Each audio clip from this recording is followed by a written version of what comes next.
Hi, my name is Gina Killen. I read The Hiding Place by Corrie ten Boom. I wanted to just talk a minute about my summary of the book. I love this book because God takes this innocent pair of sisters, Corrie and Betsy, and they had grown up with these healthy family relationships, very sheltered, never really had a boyfriend, either one of them, and they just are so godly and kind and sweet, and they're like my age. They're like in their early 50s, mid 50s, and God puts them in these precarious situations. And so I want to let you know a little bit about the Father and the things that I take from him, because he plays such a foundational role in who these two women are. So this man is not motivated by money. He puts God first. They have Bible studies every day at the exact same time for their entire life. He sees every human encounter as a way to a time to encourage other people. He's patient. He has 4 children and lives with 3 sister-in-laws. My favorite story from Casper ten Boom is when he and Corrie are on a train ride, and Corrie brings up the subject of sin. She sees sex sin, and because she sees that as a word, and she always thought that sex was the gender, male or female. And she asked him, what's sex sin? And this is what he says. This is on page 42. He turned to look at me as he did when answering a question, but to my surprise, he said nothing. At last he stood up, lifted his traveling case from the rack above our heads, and set it on the floor. Will you carry this off the train, Corrie? He said. I stood up and tugged at it. It was crammed with watches and spare parts he had purchased that morning. It's too heavy, I said. Yes, he said, I would be a pretty poor father who would ask his little girl to carry such a load. It's the same way, Corrie, with knowledge. Some knowledge is too heavy for children. When you're older and stronger, you can bear it. For now, you must trust me to carry it with you. And I just think that's such a powerful takeaway from the things that her father demonstrated in his life through this book. He also knew the war was coming. He was such a positive man, but he knew the war was coming. So we know, the story is that the family ends up sheltering so many Jews from the Holocaust. So many places in the story you see where they choose risk over safety.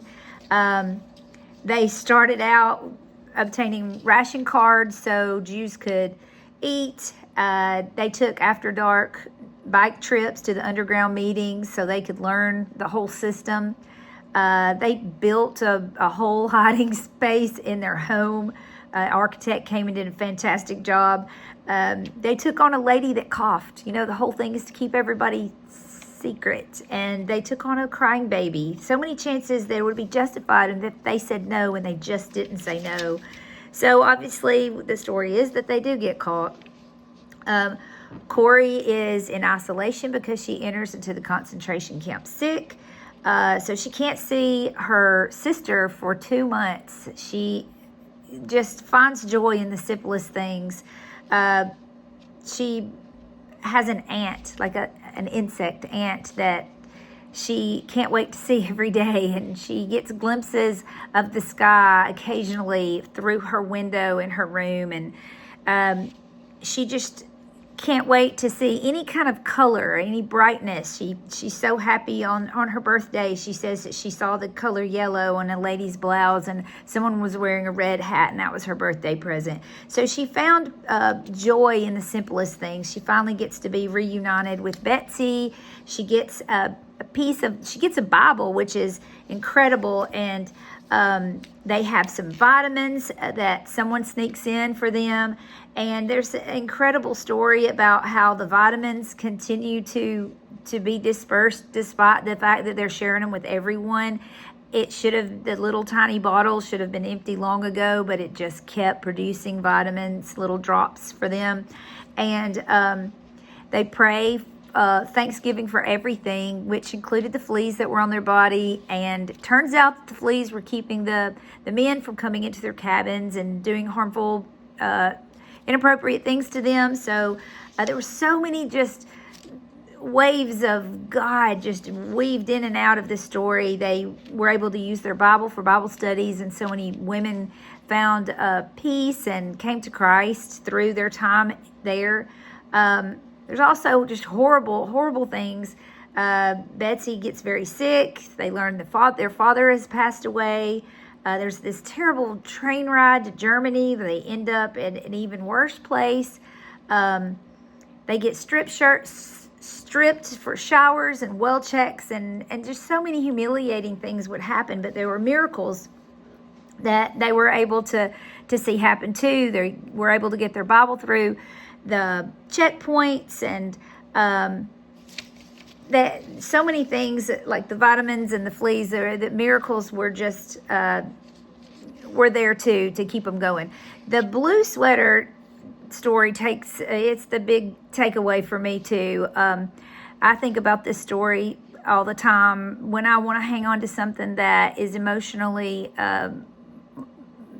that just holds on to me, that I want something to hold on to emotionally, to remember somebody by. But Betsy has passed. She's died in the concentration camp, and Corrie sees her sweater on top of a burn pile, and she reaches for it, but she realizes that if she grabs that sweater, she'd be hanging on to something material instead of hanging on to Jesus, so she leaves it. And so it turns out that Corrie does get released, and that's a whole wonderful story, but she uses her experiences to relate to others so they can find peace in their pain. Betsy had a vision while she was in the camp that there would be a home of respite for the people who had been through all the people that had been in concentration camps. And if they had been able to survive, they would need a place to heal. And so Corrie finds a home, a mansion, and it's beautiful, and she finds a place for these people to come and heal. And I appreciated how Corrie knew when to pivot again, when God led her from that experience of helping and healing to the time that she was supposed to write her book, and the time that she was supposed to begin speaking and telling others the story. So this whole story is just it's a story about a family that puts in their kitchen, Jesus is Victor. And Corrie ten Boom has since passed, and that very phrase is on her tombstone and has been the theme of her life. And it is exactly the message that her family passed on to so many people through this horrible experience.